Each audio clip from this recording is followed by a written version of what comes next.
أشهد أن لا إله إلا الله وحده لا شريك له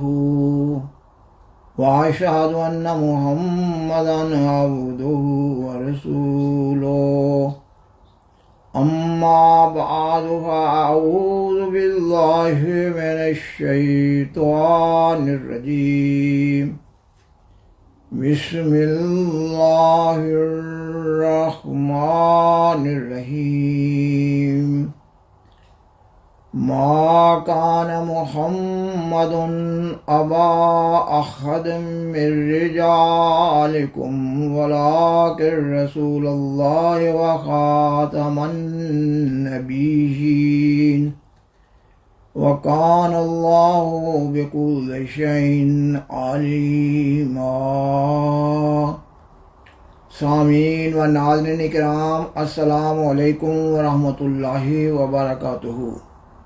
گزشتہ دو پروگرامز کی طرح اس پروگرام کا آغاز بھی قرآن مجید کی سورۃ الاحزاب کی آیت 41 کی تلاوت سے کیا جا رہا ہے۔ خاکسار نے اپنے گزشتہ پروگرامز میں بیان کیا کہ آئندہ کے چند ایک پروگرامز میں عقیدہ ختم نبوت کی اصل حقیقت واضح کی جا رہی ہوگی، اور جماعت احمدیہ پر اس عقیدہ کی نسبت سے پڑھنے والے تمام اعتراضات کا مرحلہ وار جائزہ لیا جا رہا ہوگا۔ آج کا پروگرام عقیدہ ختم نبوت کی اصل حقیقت کے مضمون پر قسط نمبر 3 کے طور پر پیش کیا جا رہا ہے۔ سیدنا حضرت مرزا غلام احمد قادیانی امام مہدی و مسیح موعود علیہ السلام کا قرآن مجید، حدیث اور اقوال بزرگان سلف کی روشنی میں یہ عقیدہ، ایمان اور یقین کامل ہے کہ سیدنا حضرت محمد رسول اللہ صلی اللہ علیہ وسلم خاتم الانبیاء ہیں۔ آپ علیہ السلام تعدم واپسی اس عقیدہ ختم نبوت پر قائم رہے۔ قرآن مجید کی سورۃ الاحزاب کی آیت 41 کا احمدیہ نقطہ نظر سے ترجمہ یہ ہے کہ محمد تمہارے جیسے مردوں میں سے کسی کے باپ نہیں، بلکہ وہ اللہ کے رسول ہیں اور سب نبیوں کے خاتم ہیں، اور اللہ ہر چیز کا خوب علم رکھنے والا ہے۔ خاکسار گزشتہ پروگرام میں بیان کر چکا ہے کہ یہ آیت سیدنا حضرت محمد رسول اللہ خاتم الانبیاء صلی اللہ علیہ وسلم کے مقام مدح میں ہے۔ اس لیے اس آیت کا ترجمہ اور تفسیر بیان کرتے وقت اس بات کو بطور خاص ملحوظ خاطر رکھنا ہے کہ آپ صلی اللہ علیہ وسلم کا مقام مدح کسی صورت بھی مجروح نہ ہو رہا ہو، اور خاکسار یہ بھی بیان کر چکا ہے کہ اس آیت میں لفظ خاتم میں حرف تا مقطوع ہے، یعنی یہ ایک ایسا حرف ہے جس کی تا پر زبر ہے، اور لفظ خاتم کا معنی مہور کا ہے، اور خاتم النبیین کا معنی نبیوں کی مہر کا ہے۔ اور یہ بات بطور خاص بیان کرنے کی ضرورت تو نہ ہے کہ قرآن مجید کی زبان فصیح و بلیغ عربی زبان ہے، اس لیے قرآن مجید کی ہر آیت کو قرآن مجید کے اصل معنی و مفہوم اور جملہ تعلیمات کی روشنی میں اور حدیث، اقوال بزرگان سلف، محاورہ عرب اور لغت عرب کی روح سے جاننا اور سمجھنا ضروری ہوتا ہے، نہ یہ کہ کسی بھی آیت کا حسب منشا معنی و مفہوم بنا لیا جائے۔ خاکسار نے بیان کیا کہ قرآن مجید عربی زبان میں نازل ہوا ہے، اور یہ ایک ناقابل تردید حقیقت ہے کہ دنیا کی کوئی اور زبان قرآن مجید کے فصیح و بلیغ عربی زبان کا پورا حق ادا کرنے کے قابل نہ ہے۔ اس لیے قرآن مجید کی کسی بھی آیت کو قرآن مجید کی دیگر آیات اور محاورہ عرب کی روح سے جاننا اور سمجھنا انتہائی لازمی امر ہے۔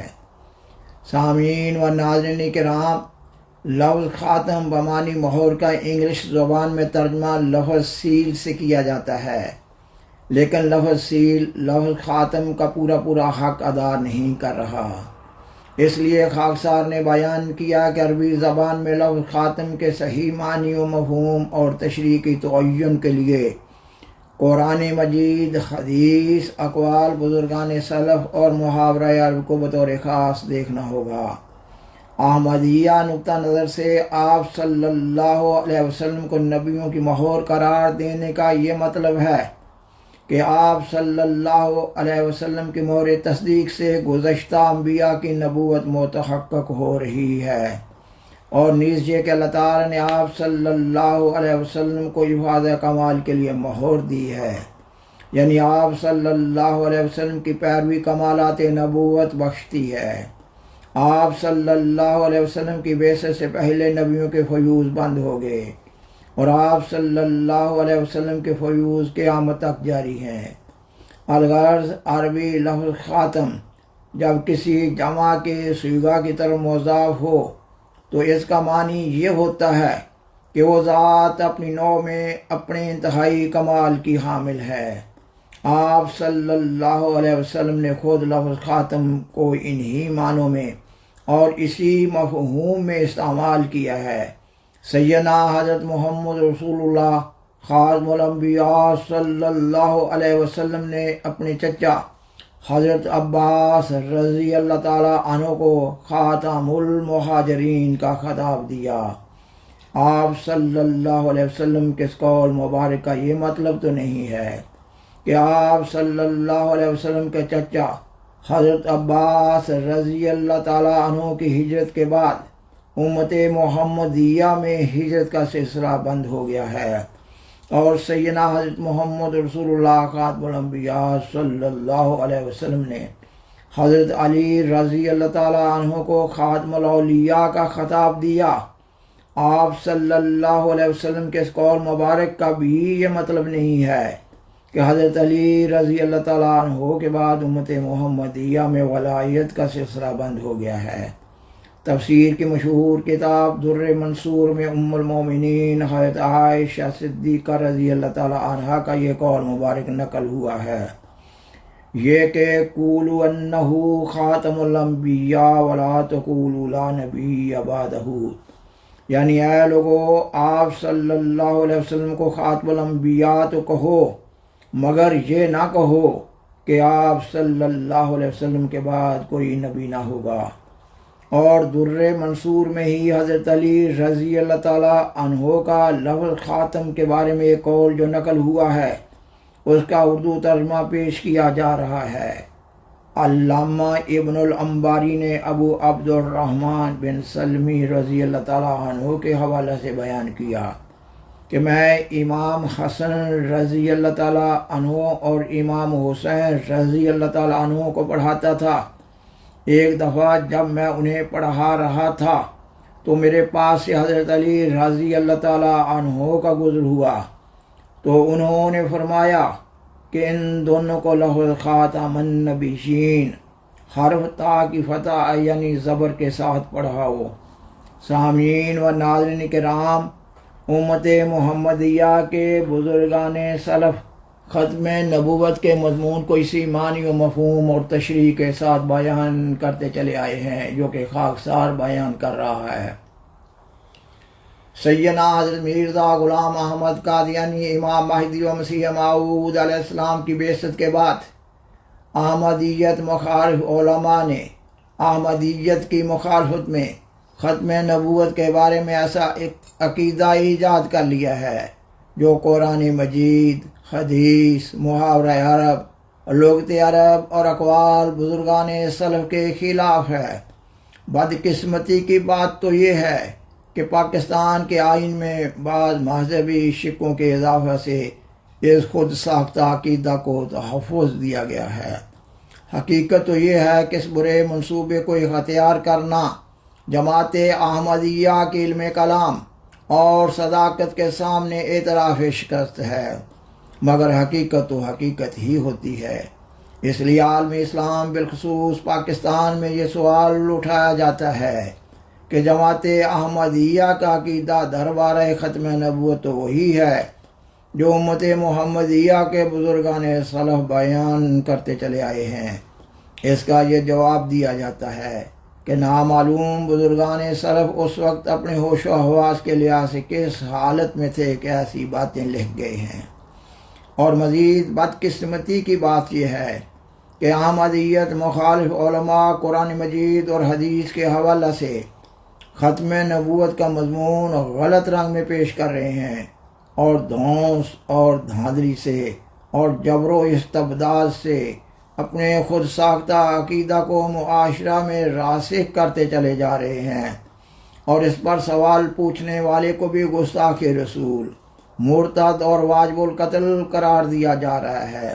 جبکہ احمدیت مخالف علماء خود مسیح عیسیٰ بن مریم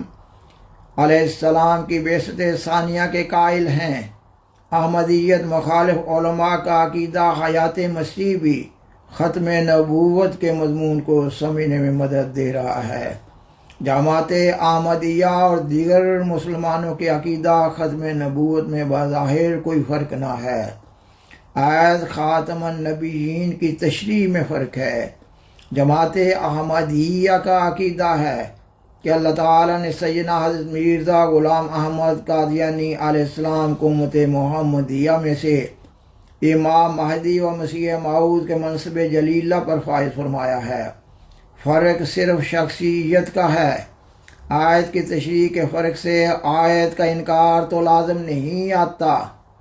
آیت کی تشریح کے فرق سے آیت کا انکار تو لازم نہیں آتا، جبکہ جماعت احمدیہ کے عقیدہ ختم نبوت کو قرآن مجید، حدیث اور اقوال بزرگان سلف کی انتہائی مضبوط تائید حاصل ہے۔ یہ فتنوں کا دور ہے۔ یہ کس طرح ممکن تھا کہ فتنوں کے اس دور میں عقیدہ ختم نبوت مجروح نہ ہوتا؟ اس لیے انصاف کا تقاضا ہے کہ امام آخر الزمان کی تعلیم پر گہرا غور و فکر کیا جائے۔ آپ علیہ السلام اپنی کتاب حقیقت الوحی روحانی خزائن جلد 22 کے صفحہ 100 پر بیان فرماتے ہیں، اللہ جل شانہ نے حضرت صلی اللہ علیہ وسلم کو صاحب خاتم بنایا، یعنی آپ صلی اللہ علیہ وسلم کو افاضہ کمال کے لیے مہر دی جو کسی اور نبی کو ہرگز نہیں دی گئی۔ اسی وجہ سے آپ صلی اللہ علیہ وسلم کا نام خاتم النبیین ٹھہرا، یعنی آپ صلی اللہ علیہ وسلم کی پیروی کمالات نبوت بخشتی ہے، اور آپ صلی اللہ علیہ وسلم کی توجہ روحانی نبی تراش ہے، اور یہ قوت قدسیہ کسی اور نبی کو نہیں ملی۔ سامعین و ناظرین کرام، یہ مضمون ابھی جاری ہے۔ بالآخر درخواست ہے کہ برائے مہربانی اس پروگرام کو لائک کریں، دوسروں سے شیئر کریں، اور حضرہ کرم میں اس چینل کو سبسکرائب کریں۔ جزاکم اللہ تعالی احسن الجزا، وآخر دعوانا ان الحمد للہ رب العالمین، والسلام علیکم ورحمۃ اللہ وبرکاتہ۔ شکریہ۔